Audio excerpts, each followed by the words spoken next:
बिहार में सीमांचल का वो इलाका है जहां पर नए सिरे से सियासी समीकरण गढ़ा जा रहा है, या यूं कह लें कि वहां पर बहुत बड़ा सियासी खेला होने वाला है। अब वहां पर सबकी नज़र है, चाहे वो एनडीए हो, चाहे महागठबंधन हो, चाहे ओवैसी हो, चाहे जनसुराज पार्टी हो और चाहे चिराग पासवान हो। तो आखिरकार वहां पर ऐसा क्या है कि लोग उस तरफ खींचे चले जा रहे हैं? क्योंकि जिस तरीके से प्रधानमंत्री मोदी 15 सितंबर को यहाँ पर आने वाले हैं, उसने भी ये संकेत दे दिए हैं कि यहाँ पर कुछ तो खिचड़ी पक रही है जिसको सब लोग खाना चाह रहे हैं। तो आखिरकार वो क्या समीकरण है, क्यों सभी लोग इस सीमांचल के 4 जिलों को बहुत तवज्जो दे रहे हैं, तो उसके बारे में पूरी डिटेल में आप जान पाएंगे आज के इस वीडियो में। तो इस वीडियो को आखिर तक जरूर देखिएगा। नमस्कार, मैं हूं डॉक्टर सुरजीत सिंह और आप देख रहे हैं यंग भारत न्यूज। अगर आपने अभी तक इसे सब्सक्राइब नहीं किया है तो सब्सक्राइब कर लीजिए, और अगर आपको ये वीडियो अच्छा लगे तो इसको लाइक कीजिए, शेयर कीजिए और कमेंट जरूर कीजिए। तो ये जो सीमांचल का इलाका है जहां पर 15 सितंबर को पीएम मोदी आने वाले हैं, और न केवल आने वाले हैं बल्कि बहुत सौगातें लेकर के आ रहे हैं, वो बहुत सौगातें देने वाले हैं। पहली बात, जो पूर्णिया में एयरपोर्ट है उसका उद्घाटन करेंगे। पूरा काम हो चुका है, वहां पर उसका उद्घाटन होना तय है। 15 सितंबर को लोकार्पण हो जाएगा। तो पहली सौगात तो ये दे दी। दूसरी सौगात है वो ग्रीनफील्ड एक्सप्रेसवे जो पूर्णिया को पटना से जोड़ेगी, यानी राजधानी से सीधा कनेक्शन। इसके अलावा चाहे वंदे भारत ट्रेन की बात कर लें, चाहे बात कर लें वहां पर दूसरे विकास योजनाओं की, तो यानी कि पिटारा खोल दिया पीएम मोदी ने। तो आखिरकार ऐसा क्या है, जबकि ये जो सीमांचल का इलाका है ये अल्पसंख्यकों के बहुल वाला क्षेत्र कहा जाता है। जो 4 जिले हैं, चाहे पूर्णिया की बात कर लें, चाहे अररिया की बात कर लें, चाहे किशनगंज की बात कर लें, चाहे कटिहार की बात कर लें, तो यहां पर निर्णायक भूमिका में अल्पसंख्यक ही होते हैं, यानी कि मुस्लिम समुदाय जिसको चाहे यहां से जिता दे। अब बड़े मजे की बात यह है कि अगर पिछले 5 चुनाव की बात कर ले, विधानसभा चुनाव की, तो हिंदुत्व का झंडा उठाने वाली जो बीजेपी है या कह ले एनडीए है, तो इसके खाते में पिछले 5 में से 3 बार अच्छी सीटें आई है, यानी कि सबसे बड़ी पार्टी के तौर पर यहां से उभर करके आए हैं, या कह ले कि सबसे बड़े गठबंधन के तौर पर उभर के आए हैं। तो आखिरकार ऐसा हो क्यों रहा है? तो उसके पीछे समीकरण क्या है? कुछ लोग तो यहां तक कहते हैं कि ओवैसी दरअसल बीजेपी की बी पार्टी है, यानी कि वो वहां पर वोट काटती है और बीजेपी को जिताने के लिए रास्ता बनाती है। लेकिन ओवैसी से अगर आप ये बात कह लें तो सिरे से उखड़ जाएंगे। उनका ये मानना है कि भैया ये जो बीजेपी वाले वो तो हमारे कट्टर दुश्मन हैं, हम उसकी सहायता क्यों करें, हमारा अपना एक अलग वोट बैंक है। और सोचिए, हैदराबाद में रहने वाले ओवैसी सीमांचल में आते हैं। आप किसी और दूसरी पार्टी की कल्पना भी नहीं कर सकते। आप कल्पना नहीं कर सकते कि एआईएडीएमके के लोग आएंगे यहाँ पर, डीएमके के लोग आएंगे, या फिर दूसरे जो भी पार्टीज हैं, जो साउथ की पार्टीज हैं, वो आकर के यहाँ पर एक बड़ा वोट बैंक बना लेगी या यहाँ से अपने उम्मीदवारों को जिता लेगी। लेकिन हैदराबाद इसमें अपवाद है। जी हाँ, आंध्र प्रदेश से एक आदमी आता है और बिहार के सीमांचल इलाके में अपने 5 उम्मीदवारों को जिता ले जाता है। पिछले बार की विधानसभा के समीकरण तो यही है।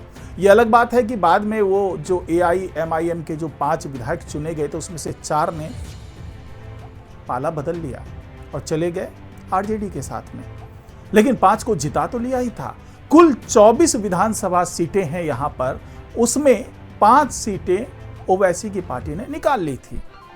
तो जाहिर सी बात है, यहां पर जो बोलबाला है वो मुस्लिम समुदाय का है, और मुस्लिम समुदाय जिसको चाहे उसको यहां पर जिता ले जाए। यही वजह है कि ओवैसी जिस तरीके से अल्पसंख्यकों के बेताज बादशाह बनने की बात करते हैं, उसके एक मान्य या कह लें सर्वमान्य नेता बनने की बात करते हैं, तो इस चक्कर में ये अल्पसंख्यक उनकी पार्टी के पीछे खड़े हो जाते हैं। अब यहां पर सवाल ये उठता है कि जब इतना बोलबाला है अल्पसंख्यकों का, तो यहां पर बीजेपी या एनडीए वाले इतनी जोर आजमाइश क्यों कर रहे हैं? क्योंकि अगर ऐसे ना समझ पाए कि बोलबाला है, तो मैं समझा दूं आपको, आंकड़ों के माध्यम से समझाता हूं। किशनगंज की बात करें तो यहां पर 68% आबादी अल्पसंख्यकों की है, यानी मुस्लिम समुदाय की है। सोचिए 68%। उसके बाद अगर हम सेकंड नंबर पर आ जाएं तो कटिहार में 45% आबादी है मुसलमान समुदाय का। और तीसरे नंबर पर आ जाएं तो अररिया है। अररिया में 43% आबादी है अल्पसंख्यकों की और पूर्णिया में 40% आबादी है मुस्लिम समुदाय की। अब सोचिए कि जब इतनी बड़ी आबादी मुस्लिम समुदाय की है, खास करके इन 4 जिलों में जहां पर 24 विधानसभा सीटें हैं, तो जाहिर सी बात है कि जो आमतौर पर यह माना जाता है कि मुस्लिम समुदाय एनडीए के साथ खड़ा नहीं होता है, या यूं कह लें कि बीजेपी के फेवर में कभी भी मुस्लिम समुदाय नहीं जाता है। यह अलग बात है कि शाहनवाज हुसैन जैसे बड़े कद्दावर नेता बीजेपी के साथ हैं, बिहार से ही है, भागलपुर से राजनीति करते हैं, अभी पिछले दिनों वो मंत्री भी थे बिहार में। तो आखिरकार ऐसी क्या वजह है कि इतनी बड़ी तादाद है अल्पसंख्यकों की, लेकिन यहां पर सौगात पर सौगात दे रहे हैं पीएम मोदी। तो अब इसके समीकरण को समझिएगा। एक तरफ ओवैसी है, दूसरी तरफ महागठबंधन यानी कांग्रेस या आरजेडी का कोई उम्मीदवार होगा, और तीसरी तरफ है जनसुराज पार्टी। यहीं से समीकरण बनता और बिगड़ता है, क्योंकि आरजेडी की तरफ से तेजस्वी यादव बार बार ये आरोप लगाते रहे हैं कि ओवैसी बीजेपी की बी पार्टी है, इसलिए उस पर भरोसा मत कीजिए। अगर उसको आप वोट देते हैं तो इसका मतलब है कि आप बीजेपी को वोट देते हैं। लेकिन क्या तेजस्वी यादव के इतना कहने से जो अल्पसंख्यक वोट बैंक है वो ओवैसी से छिटक जाएगा? हरगिज नहीं, ऐसा नहीं होने वाला है। हाँ, ये जरूर हो सकता है कि कुछ प्रतिशत का हेर फेर हो जाए, कुछ प्रतिशत जो अल्पसंख्यक समुदाय के लोग हैं वो ओवैसी से नाता तोड़ करके आरजेडी के पाले में चले जाएं, कांग्रेस के पाले में चले जाएं। लेकिन अब यहीं पर खेल शुरू होता है जनसुराज पार्टी का। जनसुराज पार्टी के प्रशांत किशोर आजकल अल्पसंख्यकों को लुभाने में लगे हुए हैं। हर तरीके से उनको ये बता रहे हैं कि भाई आपकी संख्या ज़्यादा होनी चाहिए थी, कम से कम 40 सीटें तो आपको मिलनी चाहिए थी, जिस तरीके से आपका यहाँ पे जैसी आबादी है, जितनी हिस्सेदारी आपकी बनती है।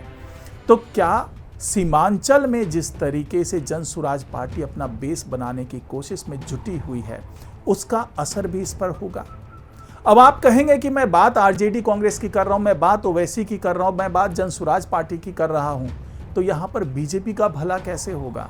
तो जाहिर सी बात है, अगर आप छोटी सी राजनीतिक समझ को लेकर के आगे बढ़ें तो आपको समझ में आ जाएगा कि ये जो 3 पार्टीज हैं, 3 धड़े हैं, ये राजनीति कर रहे हैं मुस्लिम समुदाय की, अल्पसंख्यकों की।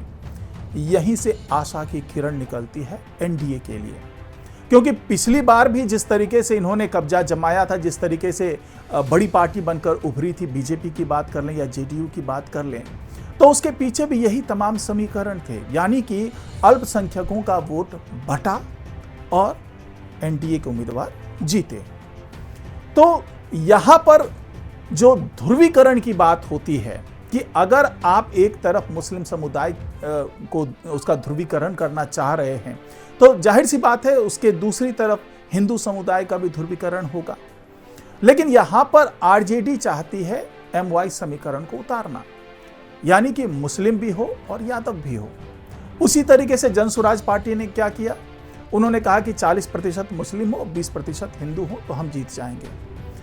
और ओवैसी का कहना है कि जो भी अल्पसंख्यक समुदाय है वो पूरा का पूरा मेरा। अब अगर 3 धड़ों में बट जाता है ये अल्पसंख्यक समुदाय, और जेडीयू और जो बीजेपी है उनके आपस की जो हिस्सेदारी के कारण वहां पर अगर पिछड़ा समुदाय इनके साथ खड़ा हो जाता है, या यूं कहें जीतन राम मांझी से कोई इंप्रेस हो जाता है, या यूं कहें चिराग पासवान से कोई इंप्रेस हो जाता है, या यूं कहें उपेंद्र कुशवाहा अपने साथ कोई एक बड़ा वोट बैंक ला पाते हैं, तो ये 4 मिलकर के हो सकता है कि जो टुकड़ों में बट चुके होंगे अल्पसंख्यक, उसको पीछे छोड़ करके किसी ऐसे उम्मीदवार को जिता दें जो अल्पसंख्यक समुदाय से हो ही ना।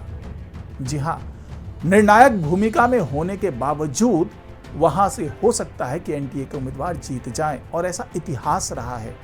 तो यही वजह है कि पीएम मोदी यहां पर आ रहे हैं, तमाम सौगातें लेकर के आ रहे हैं। लेकिन इसके पीछे एक और बड़ी वजह है, और वो वजह है राहुल गांधी की जो वोटर अधिकार यात्रा थी, वो 3 जिलों से होकर के गुजरी। कटिहार, अररिया और पूर्णिया की बात कर लें तो यहाँ की विधानसभा सीटों पर उन्होंने कुछ प्रभाव डालने की कोशिश की और ये कोशिश की कि यहाँ से अगर हम उम्मीदवार को उतारते हैं तो हमारे उम्मीदवार जीत जाएं। इस तरह का जनाधार वहाँ पर जुटाने की कोशिश की।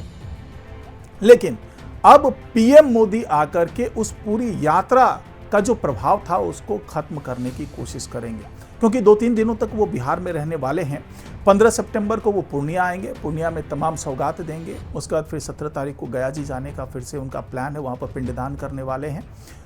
तो इसी बहाने वो तमाम घोषणाएं होंगी, वो तमाम लोक लुभावने वादे होंगे, वो तमाम सौगातें दी जाएगी, जिससे कम से कम जो हिंदू समुदाय है और दूसरा जो एक बड़ा वेपन लेकर के चल रहे हैं बीजेपी वाले, वो है पसमानदा मुसलमानों का। जी हाँ, वो मुसलमानों का धड़ा जो पिछड़ा हुआ है और साथ में जो पिछले 3 बार में जो इतनी अच्छी सफलता मिली उसके पीछे 3 तलाक का मुद्दा भी एक बड़ी वजह थी, जिसके कारण मुस्लिम समुदाय की महिलाएं बीजेपी के फेवर में आई।